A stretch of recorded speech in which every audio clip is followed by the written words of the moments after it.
प्लासी की लड़ाई में अंग्रेजों की जीत से भारत में ब्रिटिश शासन की नींव पड़ गई। इस जीत में सेनापति मीर जाफर की बड़ी महत्वपूर्ण भूमिका थी, जिसने अपने मालिक सिराजुद्दौला के साथ विश्वासघात किया था। अंग्रेजों ने मीर जाफर को बंगाल का नवाब बना दिया और मुर्शिदाबाद में सिराजुद्दौला के तख्त पर वो बड़ी शान से बैठ गया। इसके बदले मीर जाफर ने कंपनी को 24 परगने की जागीरदारी सौंप दी। लेकिन मीर जाफर अपनी गद्दी पर एक दिन भी चैन से न बैठ सका। वो एक कमजोर, अयोग्य और नासमझ शासक सिद्ध हुआ। वो अंग्रेजों के हाथों की कठपुतली बनकर रह गया। क्लाइव की इच्छा के खिलाफ वो कोई काम नहीं कर सकता था। अंग्रेजों की बढ़ती हुई जातियों से तंग आकर मीर जाफर ने अपने नौजवान दामाद मीर कासिम को कलकत्ते भेजा, ताकि वो अंग्रेजों से बातचीत करे और उनका दबाव कुछ कम हो जाए। लेकिन अंग्रेजों ने नई चाल चली और मीर कासिम को अपनी ओर मिला लिया। ये तय किया गया कि मीर कासिम को वजीर बनाकर उसे तमाम अधिकार दे दिए जाएं और मीर जाफर को खर्च के लिए कुछ रकम बतौर पेंशन दे दी जाए। 20 अक्टूबर 1760 को सूरज निकलने से पहले मीर जाफर का महल अंग्रेजों की फौजों ने घेर लिया। मीर जाफर को जब अंग्रेजों की नई चाल का पता चला तो वो किस तरह परेशान हुआ, इसका एक चित्र अंग्रेज इतिहासकार कर्नल मालेसन के शब्दों में।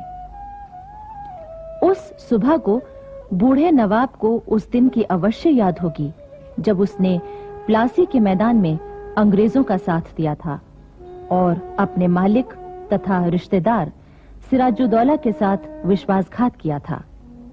मीर जाफर अवश्य इस समय सोचता होगा कि यदि प्लासी में मैं अपने उस बालक रिश्तेदार के साथ वफादार रहा होता, जिसने अत्यंत हसरत भरे शब्दों में मुझसे अपनी पगड़ी की लाज रखने की प्रार्थना की थी, तो मेरी हालत कितनी अच्छी होती।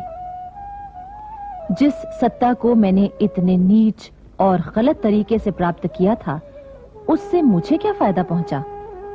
वे लोग जिनके हाथ मैंने अपना मुल्क बेचा था, आज वे मुझे डरा रहे हैं।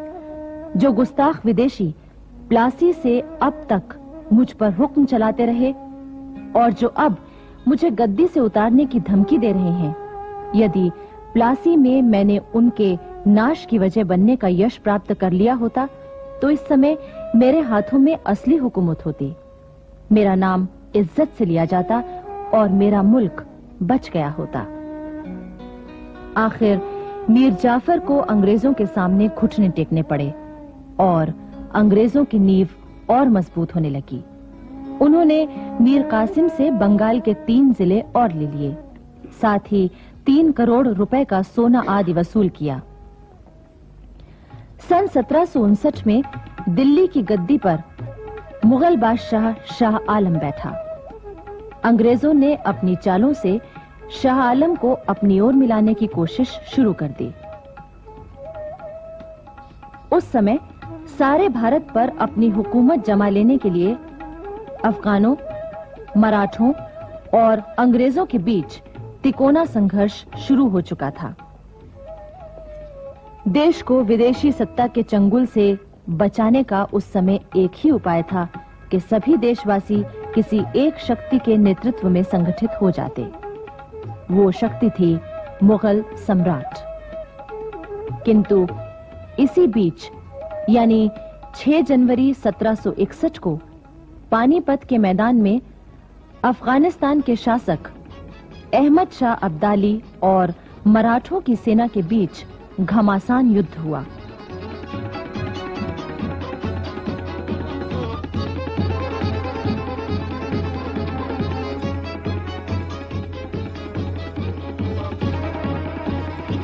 मराठे तो हार गए, पर अब्दाली को भी जीत के बावजूद काफी नुकसान उठाना पड़ा।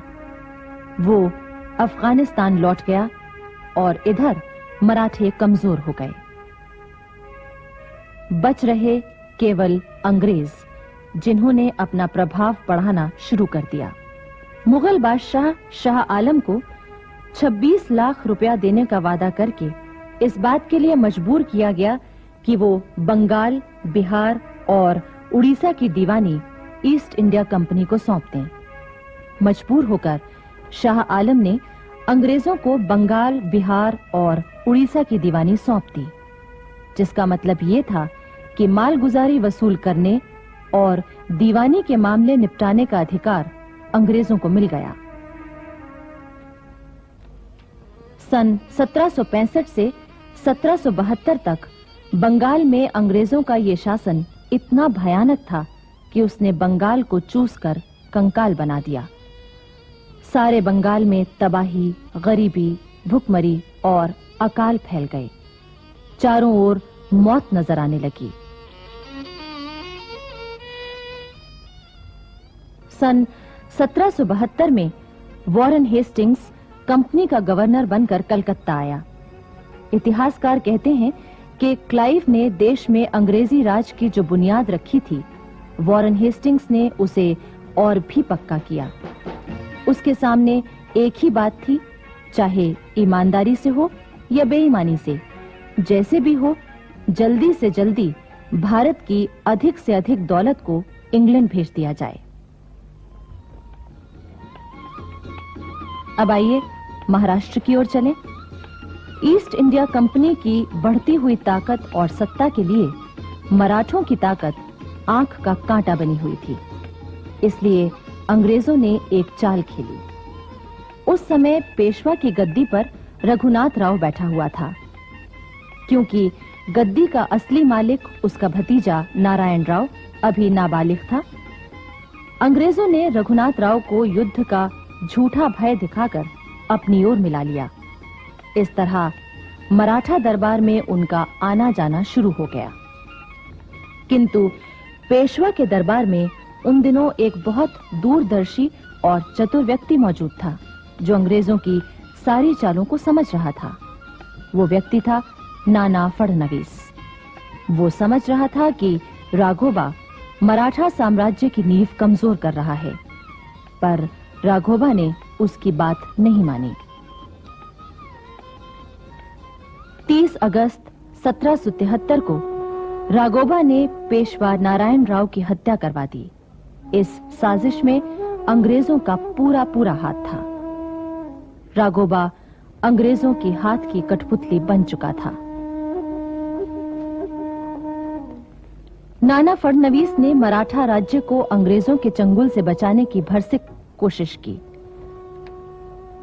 इतिहासकार कहते हैं कि नाना फडणवीस ने कर्नाटक के वीर हैदर अली से मिलकर जिस तरह अंग्रेजों की चालों को नाकाम करने की कोशिश की थी, उसमें अगर उसे सफलता मिल जाती तो उस समय देश से विदेशी सत्ता का अंत हो गया होता।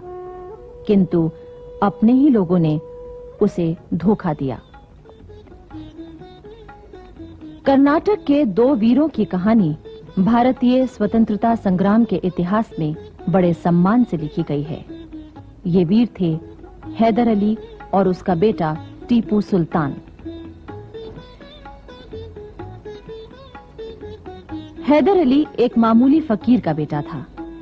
हैदर अली ने बचपन से ही घुड़सवारी, निशानाबाजी, हथियार चलाना और लड़ाई के तौर तरीके सीख लिए थे।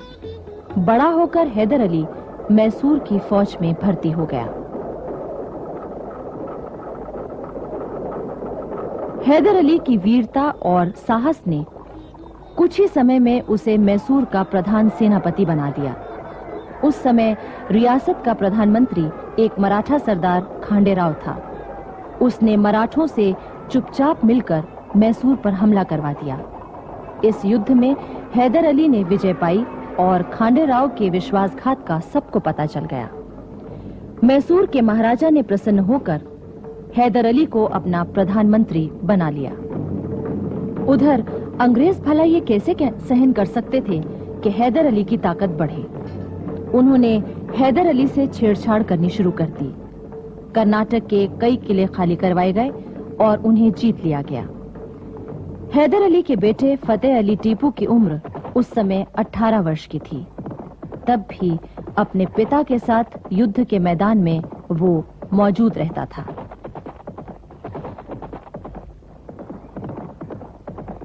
कर्नाटक को अंग्रेजों से खाली कराने और उस पर अधिकार करने के बाद हैदर अली ने टीपू को 5000 सैनिकों के साथ मद्रास की ओर भेजा, जहां अंग्रेजों का जमाव था।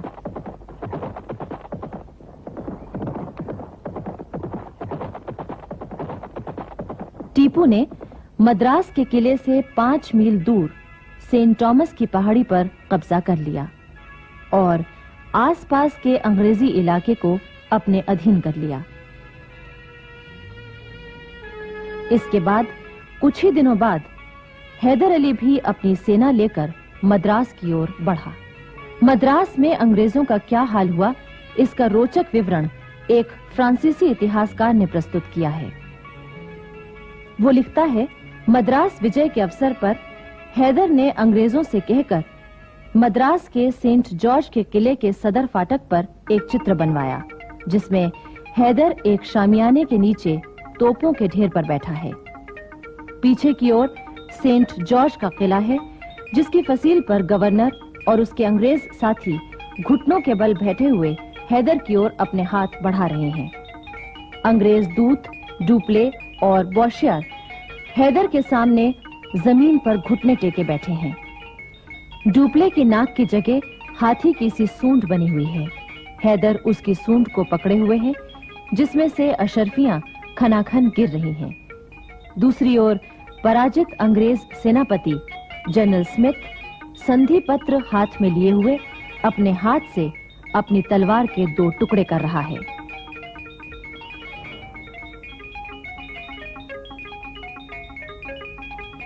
अंग्रेजों की इस हार का असर ये हुआ कि इंग्लैंड में ईस्ट इंडिया कंपनी के हिस्सों की दर गिरकर 40% रह गई। हैदर और टीपू की विजय की खबरें पहुंचते ही इंग्लैंड में कंपनी की साख गिरने लगी।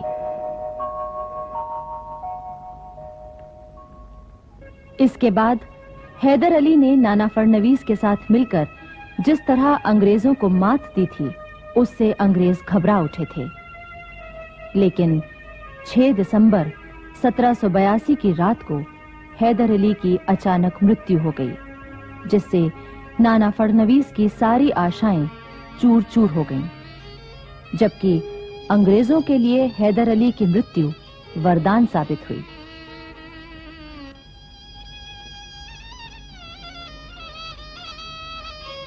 हैदर अली के बाद उसका बेटा टीपू सुल्तान कर्नाटक का शासक बना। अंग्रेजों ने उसे भी चैन से न बैठने दिया, उसको बदनाम किया, उसके साथ धोखा किया और उसे युद्ध में उलझाए रखा। लेकिन टीपू भी अंग्रेजों के लिए बड़ी दहशत था। अंग्रेज उसके नाम से खौफ खाते थे, किंतु अंत में वो भी अपने ही लोगों के विश्वासघात का शिकार हुआ। अपनी अंतिम सांस तक वो बहुत बहादुरी से लड़ा।